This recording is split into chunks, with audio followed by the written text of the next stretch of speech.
मीरपुर नाम के शहर में तेजस अपनी पत्नी नीरू के साथ रहता था। पति पत्नी दोनों ही नौकरी करते थे। एक दिन तेजस गांव अपनी माँ के पास फोन करता है। हेलो, प्रणाम माँ। जीते रहो माँ, तुम दादी बनने वाली हो हैं? अरे वाह, ठीक है बेटा, मैं कल ही आती हूँ। जब माँ जी शहर पहुंची तो बेटे बहू ने बहुत अच्छे से स्वागत किया। लीजिए माँ जी, चाय। अरे गर्मा गर्म पकोड़े ले आओ माँ के लिए। नीरू रसोई में गई और 2 मिनट में ही पकोड़े ले आई। जी ये लीजिए। बहू जादू से बनाए हैं क्या? अभी तो रसोई में गई थी। यम्मी। माँ जी, शीला रसोई में पकोड़े तल रही है, मैं बस लेकर आई। हे भगवान, मेरा धर्म भ्रष्ट कर दिया तूने। अब तो गंगा जल से शुद्धिकरण करना होगा। दूसरे दिन, माँ जी मैंने नाश्ता बना दिया है, ऑफिस जा रही हूँ। पर अभी तो घर का सारा काम पड़ा है। शीला आती ही होगी, झाड़ू पोछा बर्तन कपड़े वो सब कर लेगी। हमारे जमाने में घर का सारा काम हम ही करते थे।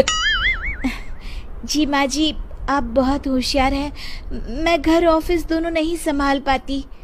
तो जरूरत क्या है घर से बाहर जाकर चाकरी करने की?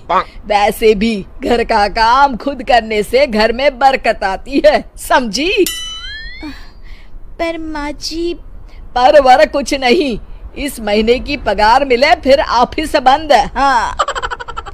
रात को नीरू तेजस से कहती है, सुनिए जी, माँ जी बोल रही थी कि मैं नौकरी छोड़ दूं।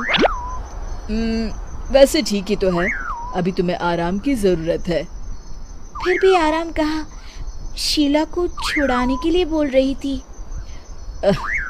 तो अब 24 घंटे में इतना काम तो कर ही सकती हो। पर जॉब पसंद है मुझे, घर पर मन नहीं लगेगा। अगले दिन जब दोनों ऑफिस के लिए निकल रहे थे, मेरी तो कोई कीमत ही नहीं है इस घर में। माँ जी, आजकल महंगाई बहुत है, रहन सहन भी बदल गया है, दोनों नौकरी करते हैं तभी ठीक रहता है। अच्छा, तू कहना क्या चाहती है? मेरा बेटा तुझे बिठा के खिला नहीं सकता? तू ही इस घर का खर्च चला रही है, हैं? नहीं माँ जी, मेरा वो मतलब नहीं था। मतलब खूब समझती हूँ, ये बाल धूप में सफेद नहीं किए मैंने। हाँ। अब तो ये रोज का काम हो गया था। तेजस भी रोज की झिकझिक से परेशान हो गया था। एक दिन उसने कहा, नीरू, वैसे भी तुम्हें मैटरनिटी लीव मिलने वाली है, तो अभी से ही छुट्टी ले लो। पर क्या, मेरी सैलरी अच्छी खासी है। आखिर नीरू ने रिजाइन कर दिया। जब बच्चा हुआ तो घर में सब बहुत खुश हुए। कुछ दिनों बाद तेजस फाइल देख रहा था। क्या हुआ तेजस, कुछ परेशान लग रहे हो? हाँ, वो हमारी जितनी सेविंग्स थी वो तो हॉस्पिटल में और छठी के फंक्शन में खत्म हो गई है नीरू। और अभी वैसे मंदी चल रही है तो मैं बोल रही थी कल मुन्ना को हेपेटाइटिस का टीका लगवाना है। नीरू, क्या पोस्टपोन नहीं कर सकते? नहीं जी, बिल्कुल नहीं। अब तेजस को समझ में आ रहा था कि उससे गलती हुई है। पैसों की कमी का असर घर के माहौल पर भी पड़ रहा था।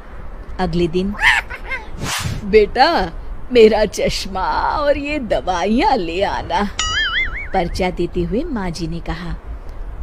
जी। तेजस, मुन्ना के लिए दूध का डिब्बा और डायपर भी ले आना, और ये किराने के सामान की लिस्ट है, इसे भी लाना है। तेजस गुस्से में लिस्ट मरोड़कर फेंकता है और चिल्लाता है, पैसे क्या पेड़ पर उगते हैं? ये ले आना, वो ले आना। अरे पर ये जरूरत का सामान ही है। वो गुस्से में बिना कुछ कहे ऑफिस चला गया। अरे लंच तो ले जाइए।